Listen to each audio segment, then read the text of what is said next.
11 Reasons to Explore Islam. 1. Rational System. Islam is also a rational system which not only allows questions but raises knowledge to a new level of dignity and respect. No other religion has exalted knowledge in its pursuit, as has Islam. In fact, for the first time in human history, a religious book invited people to question the creation of the universe and stated that in it, the universe, were signs for people of knowledge. Everything in Islam is subject to rational pursuit. Islam has only forbidden the questioning of one thing, and this is something which reason cannot handle. However, this does not imply an anti-intellectual attitude. The only thing which Islam has said is not within the capacity of the human mind to question is the essence, of Allah. This will always escape a person, as He, Allah, is transcendent. However, His will, His purpose, His works, His intentions and His effects can be known. Even the rites of Islam can be examined rationally. For example, logical and rational explanations can be made for the time of prayer, the number of rakats or units in prayer, and even why we must bend our toes when we do. Of course, the Muslim will always be aware that the answer he has obtained by rational inquiry is not exhaustive. It cannot be definitely accepted as explaining all the facts. It could be erroneous or incomplete. However, Islam encourages its followers to ask why Islam? Islam is an intellectual and historical religion. There are no secrets and no mysteries which cannot be understood by an ordinary person. 2. Easily understandable. Islam does not present stumbling blocks to the mind. It does not make claims which overwhelm the mind. Islam does not present to a person that which the human intellect cannot grasp. Anyone can understand Islam as it is a universal religion. However, for example, Hinduism legitimizes idolatry for the less educated, as it says, not all people can understand the higher religion of the Brahmins. 3. Universal message. Islam does not force a person to choose between various religions, as it has included the essential teachings of all religions in its universal message. The Islamic concept is that, to every people, Allah sends a messenger, and that in their present religion or ideology they must have retained some kernel of truth from the original teachings of that religion, which was, of course, the teachings of the primordial religion, Din al-Fitra, or, in other words, Islam. Islam views interreligious dialogue as an internal discussion, not as a discussion with outsiders, because, from its perspective, all mankind are members of a universal religious brotherhood. So the differences Islam has with other religions are regarded as internal differences.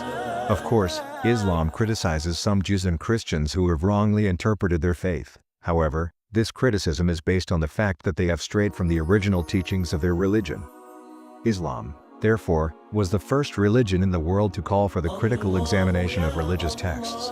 The Muslim says, in effect, to other religions, let us together examine the holy books of our religions and compare the contents with the original teachings of our respective religions and examine how far we have adhered to, or gone astray from these original teachings. Muslims, therefore, never attack other religions. However, for the Hindu, if he has not been born in India, he is unclean. For the Jews, the sacred law only applied to them, and for the Christian, there is no salvation outside the church. Islam, however, accepts the personal morality and values of Jesus, the concept of liberating a human being from materialism found in Hinduism, as well as the practical ethics for harmony in human society as found in Confucianism. 4. Religious tolerance. Islam is tolerant of other religions and regards them as religiously legitimate or de jure. In accepting other religions as legitimate, Islam, therefore, accepts their adherents. No other religion has given equal treatment to other religions as has Islam for over 1,400 years. As we well know, Judaism and Roman Catholicism were legal in the time of Queen Elizabeth I. In Spain under Ferdinand and Isabella, it was illegal to have any religion other than Catholicism, and Muslims and Jews had to choose baptism, exile or death.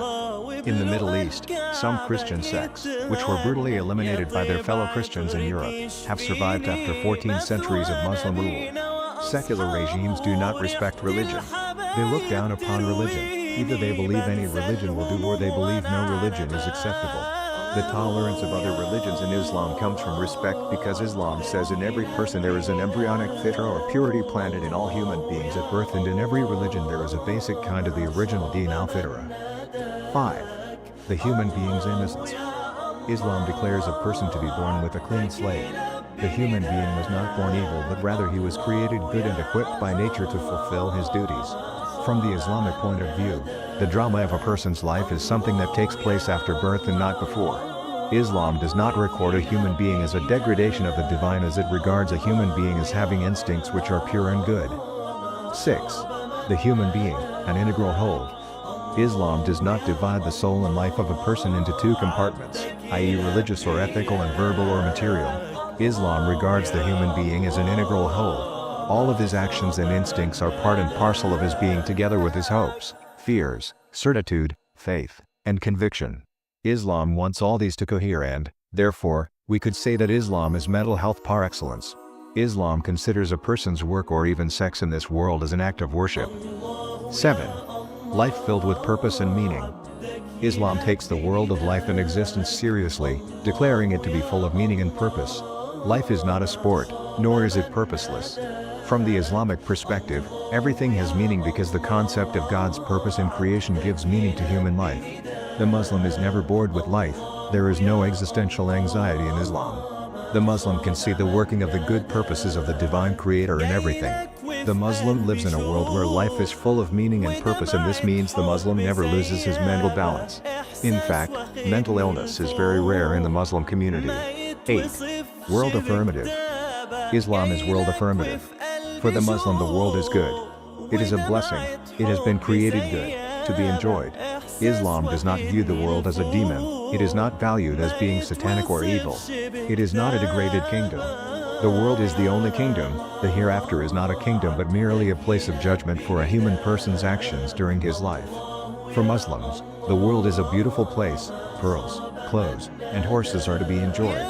What is wrong is its misuse under moral law. The world is good and Muslims are obliged to cultivate it and make it into a garden. The process of organizing people as a community is a religious duty.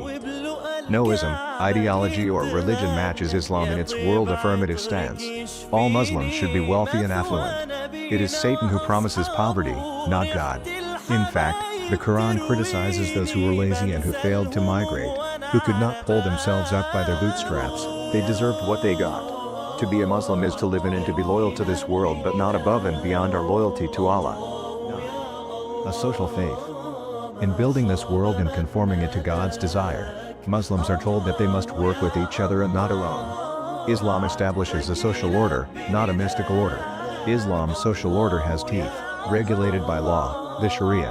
Islam wants to establish a social order to command the good and prevent the evil. However, every Muslim must correct evil.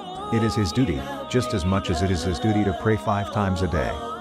In Islam, it is of the highest degree of faith to plunge into space and time and bring about the transformation of the world in accordance with God's desire. Islam is affirmative action in a social setting. It is neither abstract nor isolationist. Islam establishes justice and an ordered society, regulated by Allah. Islam guarantees justice for all. Medina was that class of model society. In those days justice had no price. For several centuries under Islamic rule, any citizen who voiced a complaint could be sure that justice would be done. No theory of society can give as much as the Islamic theory of society has given. Society, based on race, language or history are prototypes of the animal world where dog eats dog. The social order of Islam ends this and brings justice to all. A Muslim's mission is to bring order, and this international society established by Islam must be carried to the world and, therefore, the Islamic social order seeks universality. 10. Universal system. Islam provides a social order which can not only tend to be universal but must become universal. The Islamic system is a system for world order and it must spread around the world. Unless it is spread around the world, it will degenerate into a form of nationalism which is haram or unlawful in Islam. Islam is built on the basis of values which are not only for the group which adheres to them but for the whole of mankind. Allah is the deity of all people and the Islamic concept of society must spread all over the world. Does Islam deny the value of national, ethnic or linguistic identity and culture? No. Islam recognizes the worth of these national and ethnic groups. Islam does not only tolerate but encourages the development of different ethnic groups. The group has a special perspective on the values affecting people's lives. Insofar as it exists, national culture is encouraged by Islam, but it is subject to the universal law of Allah. The interests of the nation or group must be subject to the moral law, the Sharia, which encompasses the whole of mankind. Islam created a world society, and it was Islam, over 1,400 years ago, that first established a working system of international law. It was only in the 20th century that the West started to develop international law. Grotius contributed only wishful thinking. In the West, international law existed only in the imagination until after World War I, when the League of Nations was established. The present system of international law is far inferior to the Islamic system of international law because, under the Islamic system, the law of nations is backed by a court and not just a single court in The Hague. Any Sharia court in any part of the world can hear any international dispute to which the parties are not only nations but also individuals. If we want to solve international problems, we must make justice under international law possible for everyone. 11. Promoting harmony with the environment. Islam is a religion that enables us to live our lives in harmony with nature, ourselves and God. Islam does not compartmentalize but rather unites the life of a person. This is the summum bonum, supreme good of Islam, because Islam assures us of happiness in this world and the next. Presently, people are so madly in pursuit of this world that it has resulted in upsetting the ecology of nature, this because of the decay in the inner nature of human beings. In this age of unprecedented advancements in science and technology, the pursuit of worldly gain has turned sour and self-destructive because it is devoid of all ethical values. Therefore, the pursuit of dunya, worldly affairs, without deen can only lead to and has led to disaster. On the other hand, the pursuit of deen, religion, without dunya, temporal world, is merely daydreaming. Islam asks people to cultivate the world without robbing, usury, stealing and raping the environment, and insists that people must carry out their tasks subject to moral law. For the Muslim, involvement and success in the world will ensure success in the hereafter. If practiced with sincerity, Islam guarantees happiness in this world and the next. Having granted this great gift of Allah to humanity, what else could we do but say we hear, and we obey, and all praise is due to Allah, Lord of the worlds. Ismail Raji al-Faruqi, January 1, 1921, May 27, 1986, was a Palestinian-American philosopher and an authority on Islam and comparative religion. He was professor in the Department of Religion at Temple University until his death in 1986. Al-Faruqi and his wife, Lois Lamia al-Faruqi, were brutally stabbed to death in their home in Wyncote, Pennsylvania on May 27, 1986.